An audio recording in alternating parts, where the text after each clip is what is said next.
Tomorrow's the big day.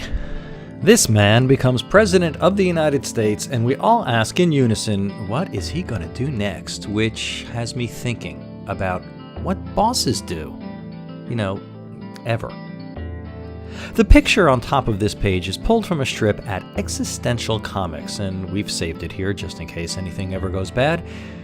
And I'm a boss and I'm a capitalist, so please don't get me wrong, I'm all for reaping profits that I create. But I also know bosses who think the way this one does.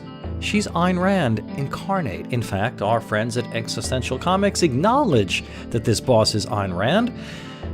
Ayn Rand is represented in The Capitalist Business Owner. She developed a highly nuanced philosophy based on the fact that society is divided up into two categories, producers and moochers.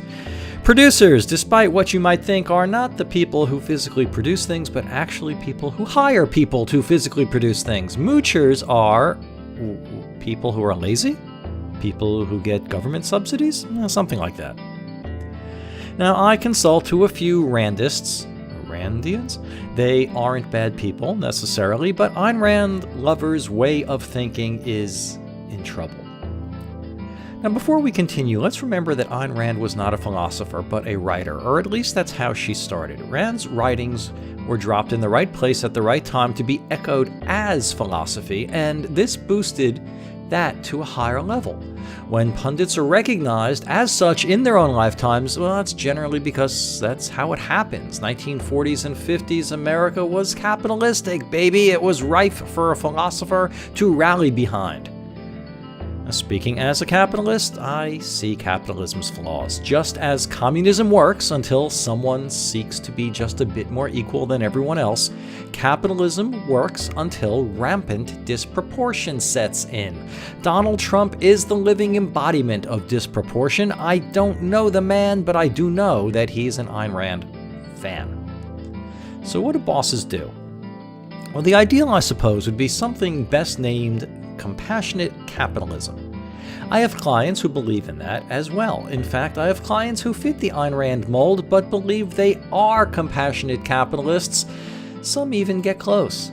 But the problem is, just as Reagan democracy is a bit of an oxymoron, so is the idea of Randian compassion. Sooner or later, you have to find your real philosophic center. Well, as we move deeper into the 21st century, this put up or shut up ideal is going to matter more and more. You can be Ayn Rand, Donald Trump, and you can succeed wildly, but the masses will eventually figure out that what bosses, at least Randian bosses, do is suck their blood and give back very little. And that's what matters, starting on January 20, 2017, and it's what matters in your business every day. Your employees are smarter than you realize, even if only because they have the same internet that you do. Well, what are you going to do about being ready for the day that happens? Feel like talking about it, before it's too late? I'm the Answer Guy, and I'll be back.